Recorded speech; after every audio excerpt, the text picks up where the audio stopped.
tes pieds sont sur terre, ta tête là, auprès du Seigneur. Et tout ce que tu penses qu'à Dieu et à Dieu seul. Tout ce que tu aimes que les choses que Dieu aime. Et ton cœur ne désire rien d'autre que de plaire à Dieu. Toute ta pensée, c'est plaire à Dieu. Tout ton cœur, c'est plaire à Dieu. Et tout ce que tu aimais, que Dieu n'aimait pas, quand Dieu te montre cela, toi-même tu as honte de toi. Tu dis, mais Seigneur, c'est moi qui ai pu vivre des choses pareilles. Alors, pardonne-moi.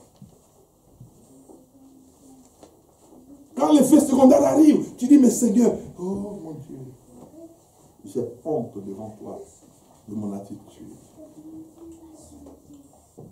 Et pendant que tu dis à Dieu que tu as honte, que ce Dieu fait, il te sort le cœur de pierre pour te donner un cœur de chair. Un cœur pour aimer. Un cœur pour aimer, un cœur pour compatir, un cœur pour soutenir, un cœur pour fortifier, un cœur pour consoler les autres. Et ce n'est plus un cœur pour juger les autres. Pour soutenir. Un cœur pour soutenir. Vous savez, quand tu soutiens les gens, quand tu soutiens les frères et sœurs, il plaît à Dieu de te faire beaucoup de révélations. Quand tu pries pour les gens, il plaît à Dieu de te dire, telle personne a tel problème, telle personne a tel problème, telle personne a tel problème. Parce que Dieu sait qu'il peut compter sur toi. Vous pensez que les grâces de Dieu viennent dans la vie de ceux qui s'en foutent des autres? Non. C'est quand tu te mets en peine pour un frère ou une sœur. C'est là que Dieu va te révéler. Ce frère ou cette sœur a tel besoin dans sa vie. Il faut prier pour lui. Il faut prier pour elle. Et toi tu dis, mais Seigneur, tu m'as jugé dit de me révéler des choses pareilles. Il dit, prie.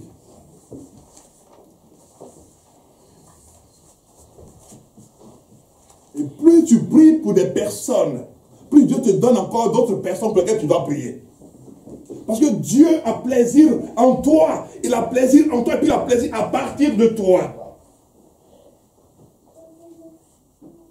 Mais aujourd'hui, l'église devient un lieu d'égoïstes, d'égocentriques, de nombrilistes.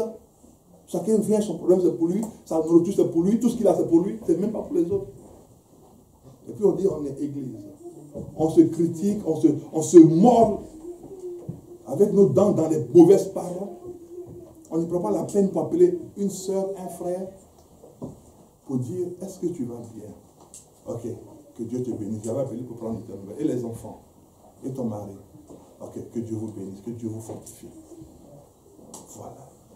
Pierre ici, il parle au Sanhédrin. Regardez, on va lire encore le verset 12. Il dit, écoutez bien, il n'y a de salut en aucun autre, car il n'y a sous le ciel aucun autre nom qui a été donné parmi les hommes par lequel nous devions être sauvés. Mais quand on remonte au verset 11, il dit, Jésus est. Donc, Dieu vient de parler que c'est Jésus qui est la source de salut. Et maintenant, le verset 13, c'est ce qui est très intéressant. Lorsqu'ils virent l'assurance de Pierre et de Jean, ils furent étonnés. Qu'est-ce qui peut donner l'assurance à des gens qui n'ont pas été à l'école, devant les docteurs de la loi, devant les scribes, devant les sachants, devant les connaisseurs de la Bible, de la Torah? Et ils ne savaient pas qu'il y avait un effet secondaire. Alléluia. Il y a des gens qui vont venir te dire, j'ai fait telle école de théologie, j'ai fait telle université de théologie, j'ai fait telle académie de théologie, c'est bien. Mais quand ils vont t'entendre parler, ils vont dire, mais c'est pas vrai. Toi, tu as fait quelle école? Moi, je n'ai pas fait d'école. Mais je connais une personne qui s'appelle le Saint-Esprit. Ah bon? Le Saint-Esprit.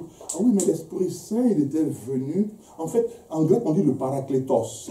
Oui, mais quand on parle du parakletos, on parle de quelqu'un qui donne des conseils, qui soutient, Tu dis non, mon camarade, arrête l'histoire des paraclétos, des paraclétos là.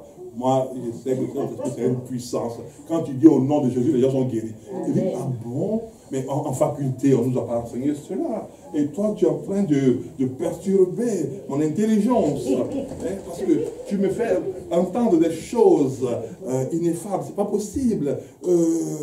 Quand même, j'ai un doctorat quand même en théologie, j'étais à l'académie. Oui, mon camarade, moi je n'étais pas à l'académie, mais j'étais dans la Bible.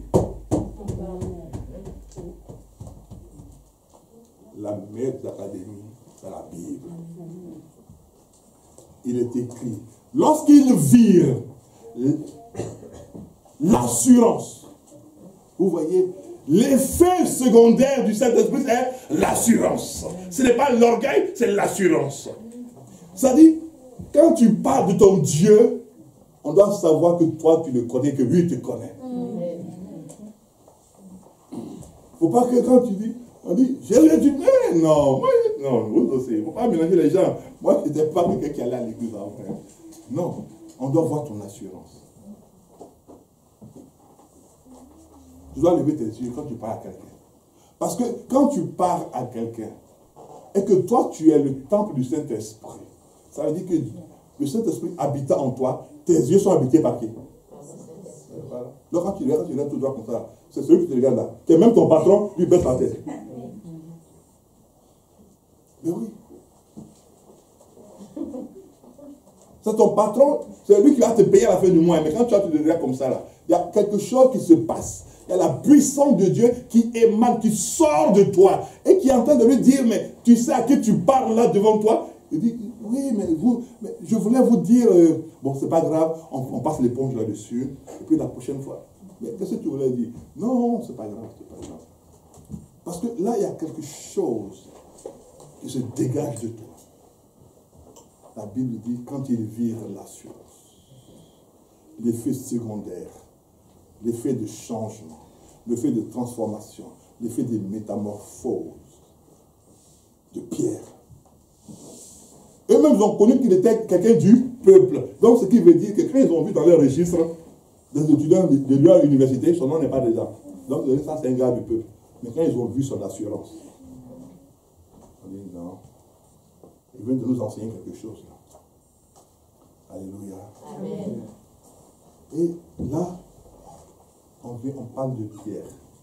Alors maintenant, voir dans Acte 9. Qu'est-ce qui s'est passé? Les effets du Saint-Esprit. Acte 9. À partir du verset 15.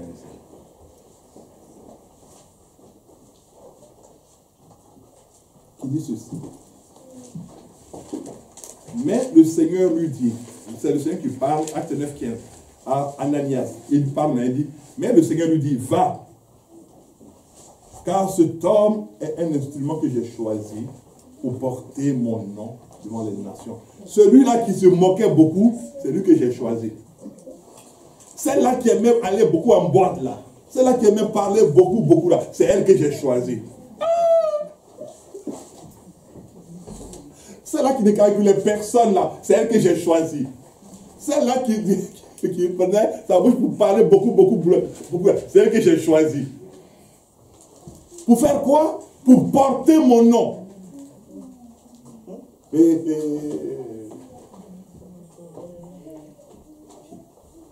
Celui-là, il partait pour lier tes gens, et quand tu dis que tu l'as touché afin qu'il puisse porter ton nom.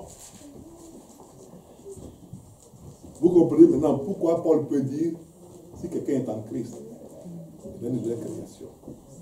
Parce que là, Dieu venait de dire à Ananias, va, car je l'ai choisi pour porter mon nom. Je l'ai choisi pour aller là où il ne pensait même pas arriver. Il y a des personnes parmi vous, vous êtes assises là. Mais Dieu vous a choisi pour que vous portiez son nom. Et ça va commencer à partir d'aujourd'hui là. Parce que la puissance de Dieu va vous poursuivre. C'est pas moi, ne venez pas taper à la porte de la maison là. Moi je ne dors pas au ciel. J'habite à Chantilly. Donc, oui. Il dit, je l'ai choisi. Et maintenant, continuons. Un instrument que j'ai choisi pour porter mon nom devant les nations, devant les rois et devant les fils d'Israël. Et je lui montrerai tout ce qu'il doit souffrir pour mon nom. Tout ce que tu vas souffrir pour son nom.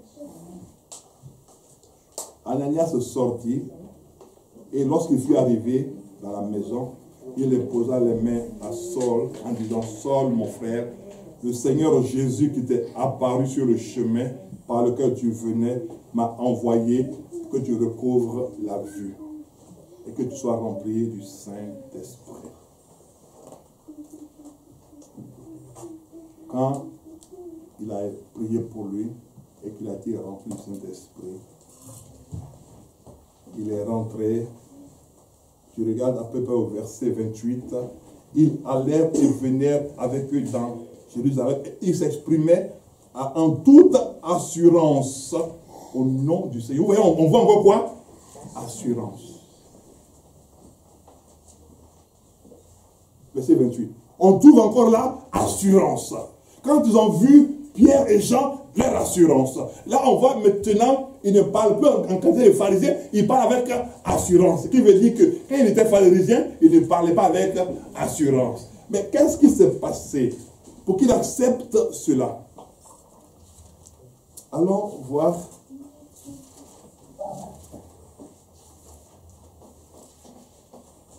Philippiens. Philippiens 3, toujours. Parce qu'il faut laisser quelque chose pour que Dieu te donne ce que Dieu veut te donner. Amen. Amen.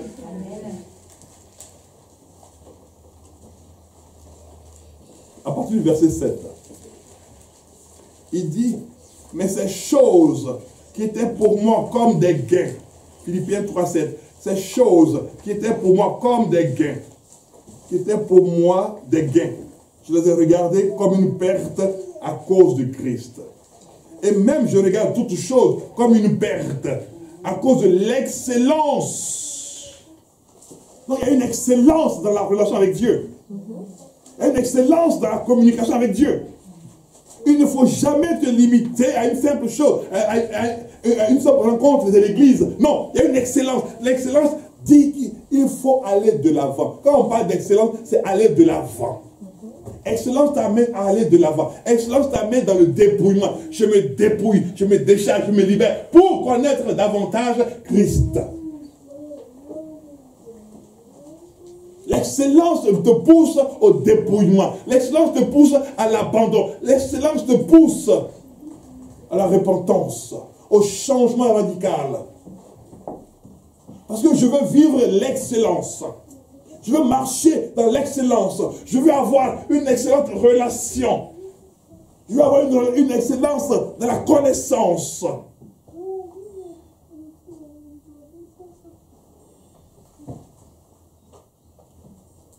Alléluia. L'excellence. L'excellence. L'excellence. Alléluia. L'excellence. L'excellence. L'excellence. L'excellence. L'excellence. Alléluia. Alléluia. Oh.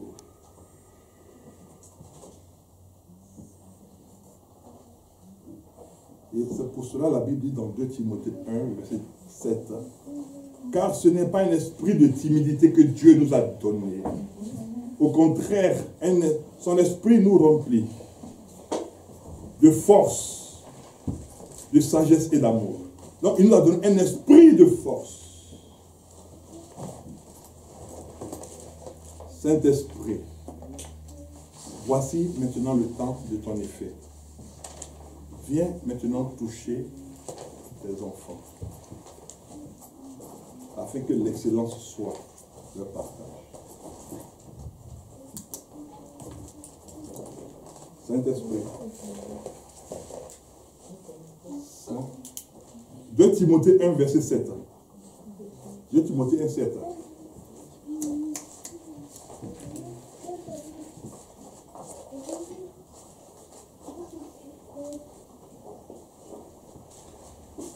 Timothée 1, 7.